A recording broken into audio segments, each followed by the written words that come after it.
Romans chapter 7. You, my friends, understand law. The law has power only while a person is alive.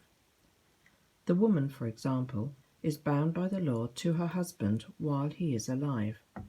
But if he dies, she is free from the obligations as a wife.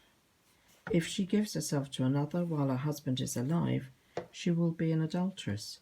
But once the husband dies, she is free, and if she gives herself to another man, she is not an adulteress. It was the same with you, brothers and sisters. You have died to the law,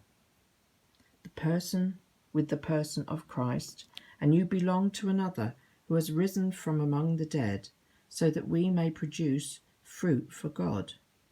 When we lived as humans used to do, the law stirred up the desires for all that is sin, and they worked in our bodies with fruits of the death. But we have died to what was holding us. We are freed from the law, and no longer serve a written law, which was the old. With the Spirit we are in the new. But shall we say that the law is part of sin? Of course not. However, I would not have known sin had it not been for the law. I would not be aware of greed if the law did not tell me, do not covet. Sin took advantage of the commandment to stir in me all kinds of greed, whereas without a law, sin lies dead. First, there was no law, and I lived. Then the commandment came and gave life to sin, and I died. It happened that the law of life had brought me death. Sin took advantage of the commandment. It lured me and killed me through the commandment. But the law itself is holy, just, and good.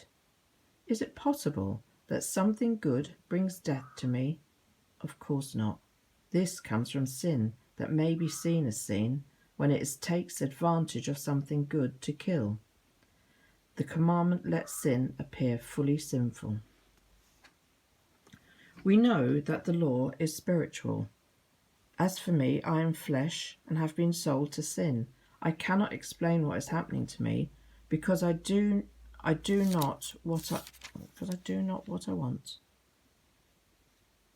I cannot explain what is happening to me because I do not do what I want, but on the contrary, the very things I hate. Well then, if I do evil I do not want to do, I agree that the law is good. But in this case, I am not the one striving towards evil, but it is sin living in me. I know that what is right does not abide in me, I mean in my flesh. I can want to do what is right, but I am unable to do it. In fact, I do not do the good I want, but the evil I hate. Therefore, if I do what I do not want to do, I am not the one striving towards evil, but sin which is in me. I discover then this reality. Though I wish to do what is right, the evil within me asserts itself first.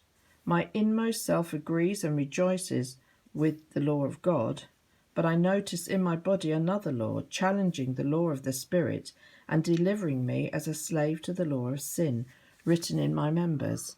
Alas for me! Who will free me from this being, which is only death? Let us give thanks to God through Jesus Christ our Lord.